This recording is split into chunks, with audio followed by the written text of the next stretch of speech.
வாங்க மேடம். உங்களை பார்க்க அம்மனே நேர்ல வந்த மாதிரி இருக்கு. நல்ல நேரத்துல தான் வந்திருக்கீங்க. தீபாராதனை தொட்டுங்க மேடம். யோ கோபால், இது போலீஸ் ஸ்டேஷனா இல்ல கோவிலா? எல்லாரும் என்ன பண்ணிட்டு இருக்கீங்க? மேடம், உங்களுக்கு விஷயம் தெரியாதா? எல்லக்காளி கோயில்ல திருவிழா சாத்தியிருக்காங்க. ஊரே திருவிழாவை கொண்டாட தயாராயிட்டு இருக்காங்க. நம்ம தொட்ட கேஸ் ஒன்னும் விளங்க மாட்டேங்குது. முக்கியமா அந்த சிலை திருட்டு கேஸ். அதான் அம்மனுக்கு ஒரு பூஜையை போட்டு வேண்டிக்கிட்டோம்னா. அதுக்காக இப்படி கோவில ஸ்டேஷனா மாத்துவீங்களா? இதுக்காக உங்க எல்லாரையும் சஸ்பெண்ட் பண்ணணும்.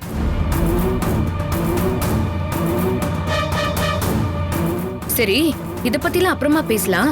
என்ன சொன்ன? எல்லா காளி கோயில் திருவிழா ஆரம்பிச்சிருச்சா? ஆமா மேடம். கனகதுர்கா கோயில்ல கும்பாபிஷேகம் நடக்கிறதுக்கு முன்னாடி எல்லக்காளி கோயில்ல திருவிழா நடக்கும். அப்படின்னா இந்த திருவிழால ஜமீன் ஃபேமிலியும் கலந்துக்குவாங்கல்ல? அவங்க இல்லாமலா? ஜமீன் குடும்பத்துக்கு பாத்தியப்பட்ட கோயில் மேடம்.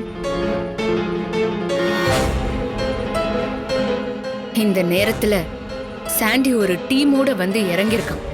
அவன் சரவண பெருமாளுக்காக வேலை செய்ய வந்திருக்கான். திருவிழால ஜமீன் ஃபேமிலியும் இருப்பாங்க.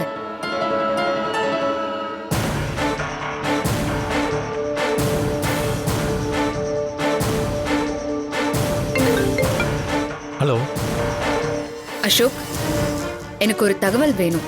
சொல்லுங்க மேடம். எல்லா காளி கோயில் திருவிழால உங்க ஃபேமிலி மெம்பர்ஸ் கலந்துக்க போறாங்களா? கண்டிப்பா கலந்துக்குவோம் மேடம்.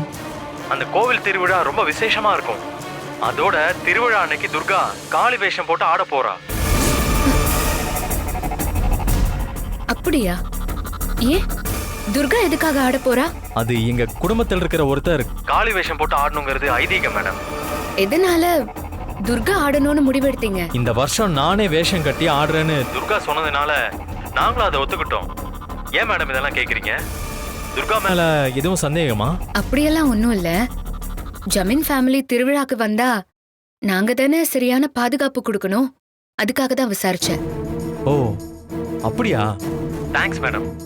ஓகே அசோக், நான் அப்புறமா கால் பண்றேன். சரிங்க மேடம்.